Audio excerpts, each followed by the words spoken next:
Il numero di partecipanti è elevato, è notevole per il nostro contesto in Sardegna.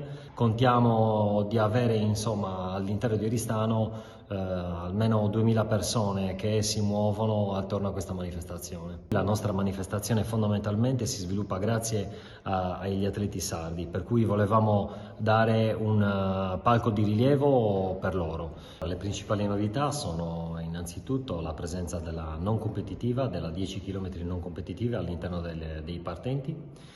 E quest'anno ritorna dopo alcuni anni la 10 km fit walking, quindi una camminata sportiva a ritmo sostenuto. L'invito è quello di venire ad una giornata che sarà una giornata di festa, una giornata sicuramente di gioia, di condivisione, una giornata che servirà anche per ricordare Chiara Carta, che ricorderemo attraverso la camminata ludico-motoria.